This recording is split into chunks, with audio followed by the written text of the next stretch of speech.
purpose of his life on earth, of his duties and obligations towards himself, his kith and kin, his community, his fellow human beings, and his Creator. Man is given fundamental guidelines about a purposeful life, and then he is left with the challenge of human existence before him so that he might put these high ideals into practice. In Islam, man's life is a wholesome, integrated unit and not a collection of fragmented, competitive parts. The scared and secular are not separate parts of man. They are united in the nature of being human. Historical perspective. Muhammad, may the blessings and peace of Allah be upon him, was born in the year 570 of the Common Era in the city of Mecca in Arabia. He came of a noble family. He received the first revelation at the age of 40. As soon as he started preaching Islam, he and his followers were persecuted and had to face severe hardships. He was therefore commanded by God to migrate to Medina, another city in Arabia. During a short span of 23 years, he completed his mission of prophethood and died at the age of 63. He led a perfect life and set an example for all human beings, as his life was the embodiment of the Quranic teachings. Islam's rational appeal. Islam, in its clear and direct way of expressing truth, has a tremendous amount of appeal for any seeker of knowledge. It is a solution for all the problems of life. It is a guide towards a better and complete life, glorifying in all its phases God, the Almighty Creator and the Merciful Nourisher. Muslim population at a glance, 1975 estimates. For Africa, 224.2 million. Asia, 575.3 million. Europe, 20 million. North and South America and Australia, 4 million. The total, 823.5 million.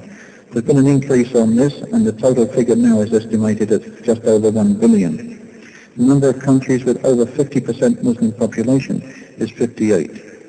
Now, in view of the growth in population during 9 years after 1975 and worldwide trend of conversion to Islam, Muslim population is to be believed to have risen over 1 billion.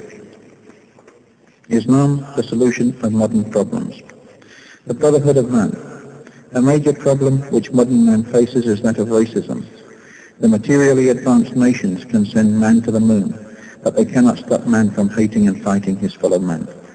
Islam over the last 1400 years has shown in practice how racism can be ended. Every year during Hajj, the Islamic miracle of real brotherhood of all races and nations can be seen in action. The family. The family, which is the basic unit of civilization, is disintegrating in all Western countries. Islam's family system brings into a fine equilibrium the rights of man, wife, children, and relatives. Islam nourishes human unselfishness, generosity, and love in a well-organized family system. Unfragmented view of life. Human beings live according to their view of life. The tragedy of secular societies is that they fail to connect the different aspects of life. The secular and the religious, the scientific and the spiritual seem to be in conflict. Islam puts an end to this conflict and brings harmony to man's vision of life.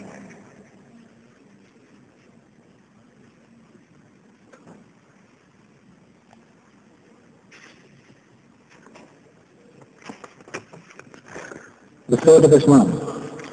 Are you still in doubt about the popular notion that Islam was spread by the sword? Examine the following facts and you will come to believe, inshallah. The first few who embraced the new religion at the hands of the Prophet were his wife Khadija, his servant Sayyid, and his 11-year-old cousin Ali. Among the ones who later joined his faith in Mecca were the honest merchant Abu Bakr, the Iron Man of Arabia, Omar the Great, the shy businessman Uthman, Prophet's brave uncle Hamza, and the family of a pagan slave, Bilal. They simply couldn't resist the magic sword of a humble and lonely prophet. The negligible minority of the believers in this new faith were soon driven away from Mecca with their sword. In the city of their migration, Medina, people not only welcomed the bearers, but the sword as well. It didn't cease to work even there, and its magnetic force continued to pull people towards it until the whole of Arabia joined the faith. Compared to the population of the rest of the world at that time, the Arabs constituted a tiny minority. a fraction of this minority decided to take the sword beyond the boundaries of the Arabian desert to the mighty empires of Rome and Persia, the shores of the Mediterranean, the coast of Malabar, and the faraway East Indies islands. People after people went on surrendering to this sword and joining the faith. So sharp was the edge of the sword, it simply conquered the hearts. Bodies yielded automatically. It is the sword of truth, whose mere shine eliminates falsehood, just like light wipes away darkness. Has the sword gone blunt? No, far from it. It continues to pierce the hearts of countless men and women every day, in spite of the relentless efforts by persons who have vested interests, who like darkness to prevail, so that they may rob people of their good things. Read below the impressions of some who were recently conquered by the same sword. They are from different countries, speak different languages, and have different backgrounds. Their present addresses are also given. Perhaps you may like to ask them how it feels to be struck by the sword of truth. 1. Leopold Weiss, now Muhammad Assad. Austrian statesman, journalist and author. Former foreign correspondent of the Frankfurter Zeitung, author of Islam at Crossroads and Road to Mecca, and translator of the Quran. He embraced Islam in 1926. He says, Islam appears to me like a perfect work of architecture. All its parts are harmoniously conceived to complement and support each other. Nothing is superfluous and nothing lacking, with the result of an absolute balance and solid composure.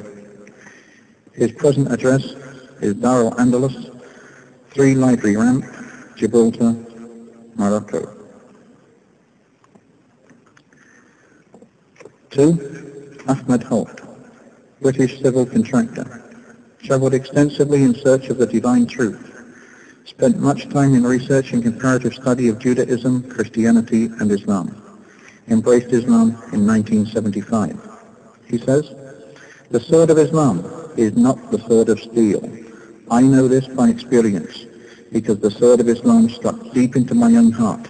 It didn't bring death, but it brought a new life. It brought an awareness, and it brought an awakening as to who am I, and what am I, and for what I am here. His present address is 23 Welland Garden, Perryvale, Middlesex, postal code UB6 8SZ, UK. 3.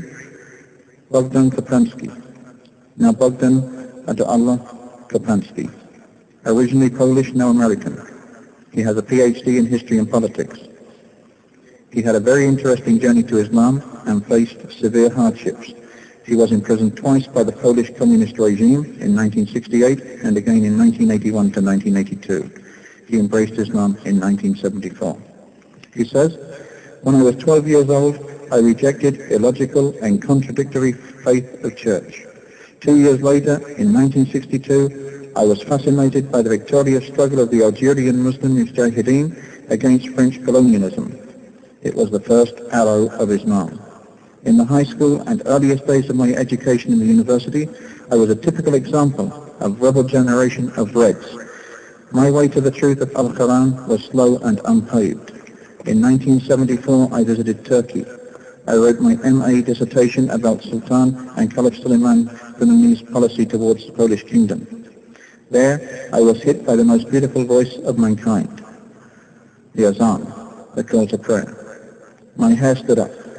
Unknown powerful forces led me to an old masjid in Istanbul. There, old smiling Turkish bearded men taught me wuzu, ablution. I confessed the tears, the shahada, and I prayed my first salah, Maghrib. I swept out the rubbish ideologies. The first time in my life, my mind was relaxed, and I felt pleasure in Allah's love in my heart. I was a Muslim. His present address, 3013 Harold Drive, 203 Grand Prairie, Texas 75051, USA. 4. Bangat Akalam Adiya, now Abdullah Adiya. Indian, noted Tamil writer and journalist. He worked as a news editor for 17 years. He worked with 3 former chief ministers of Tamil Nadu. He received an award, the Big Gem of Arts, from the TN